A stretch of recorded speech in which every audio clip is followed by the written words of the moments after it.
Hello दोस्तों, मैं हूं क्रिस यादव और आपका स्वागत है आपके अपने यूट्यूब चैनल स्प्रिंटर नॉलेज में। और मैं आज आपको बताने वाला हूं पार्ट्स ऑफ सेंटेंस के बारे में। सेंटेंस के कितने पार्ट्स होते हैं। तो ये सेंटेंस होता है Ram is going to school. इसको कुछ पार्टों में डिवाइड किया गया है।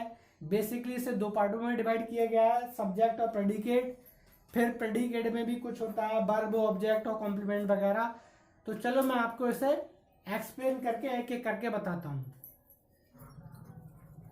तो ये मैंने कुछ लिख दी है, वाक्यों के प्रकार, यानी वाक्य के टाइप क्या है या वाक्य के भाग क्या है। तो वाक्य के दो भाग होते हैं, एक तो सब्जेक्ट होता है और एक प्रेडिकेट होता है। ये मैंने लिख ही दिया है आपको। वाक्य के दो भाग होते हैं, सब्जेक्ट और प्रेडिकेट। सेंटेंस, सब्जेक्ट सेंटेंस में दो भाग होते हैं, सब्जेक्ट और प्रेडिकेट होता है। सब्जेक्ट क्या होता है, ये वाक्य सेंटेंस का वह भाग होता है जिसके विषय में कुछ कहते हैं। Ravi bought a book, Ravi ने एक पुस्तक खरीदी।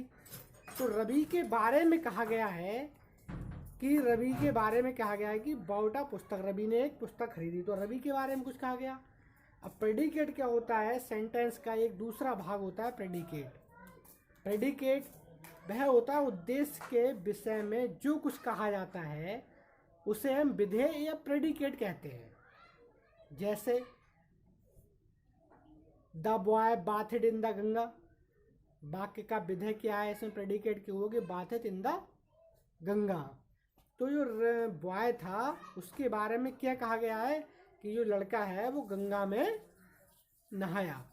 तो इसमें जो बाथेड इन द गंगा है वो द बॉय के बारे में है। तो सब्जेक्ट के बारे में या उद्देश्य के बारे में जो कुछ कहा जाता है उसे हम प्रेडिकेट कहते हैं। अच्छा, सब्जेक्ट को छोड़कर शेष भाग जो होता है उसे प्रेडिकेट कहते हैं। अगर देखा जाए कि सब्जेक्ट होता क्या है, तो सब्जेक्ट को सेंटेंस में सब्जेक्ट को छोड़कर जो शेष भाग बचता है उसे हम प्रेडिकेट कहते हैं। अब अगर देखा जाए तो एक फार्मूला बना दिया है मैंने कि सेंटेंस बराबर सब्जेक्ट प्लस प्रेडिकेट, ये सेंटेंस हुआ। अच्छा, एक बात और बता दूं मैं आपको कि इम्परेटिव सेंटेंस में सब्जेक्ट प्राय छिपा रहता है जो कि यू होता है। जैसे please help me, please help me हो गया। तो इसमें क्या प्लीज़ हेल्प मी कहा तो सामने कोई होगा, यानी यू प्राय कोई होगा, उसी से तो कहा प्लीज़ हेल्प मी। तो इसी तरह से जो सब्जेक्ट होता है इम्परेटिव सेंटेंस में प्राय छिपा रहता है।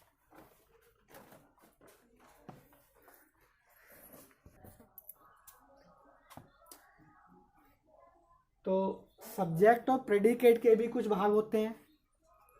सब्जेक्ट और प्रेडिकेट हो गया, ये सेंटेंस के दो भाग हो गए, सब्जेक्ट और प्रेडिकेट। इसके भी कुछ भाग होते हैं, इनके भी। तो एक भाग हो गया क्वालिफायर, दूसरा हो गया मेन वर्ड। प्रेडिकेट में देखें तो प्रेडिकेट का हो गया एक वर्ब हो गया, ऑब्जेक्ट हो गया, कॉम्प्लीमेंट हो गया। लेकिन यहाँ पे जो क्वालिफायर बचा, इसको भी तीन भागों में डिवाइड किया गया है। एक तो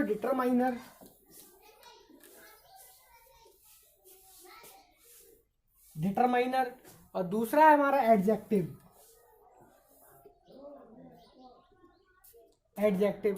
और तीसरा है एडजेक्टिव फ्रेज। एडजेक्टिव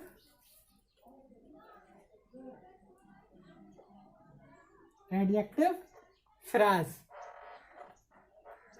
अब प्रेडिकेट का जो सब्जेक्ट ऑब्जेक्ट बचा, प्रेडिकेट का जो ऑब्जेक्ट है उसको भी दो भाग में है। एक तो ऑब्जेक्ट दो प्रकार से हो गया, इनडायरेक्ट ऑब्जेक्ट और एक डायरेक्ट ऑब्जेक्ट। तो इसके एक इनडायरेक्ट ऑब्जेक्ट हो गया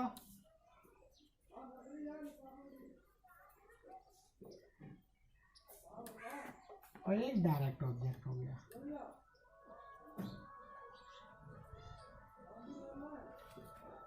तो ये थे सब्जेक्ट और प्रेडिकेट के दो भाग, या इसके कुछ भाग हैं इसके भी, ये मैंने आपको बता दिए। आशा करता हूँ आपको ये समझ में आया होगा। अगर आपको ये समझ में आया हो तो मेरे चैनल को सब्सक्राइब करें, लाइक करें, शेयर करें, और मैं ऐसे ही आपको वीडियो बनाता रहूँगा। धन्यवाद।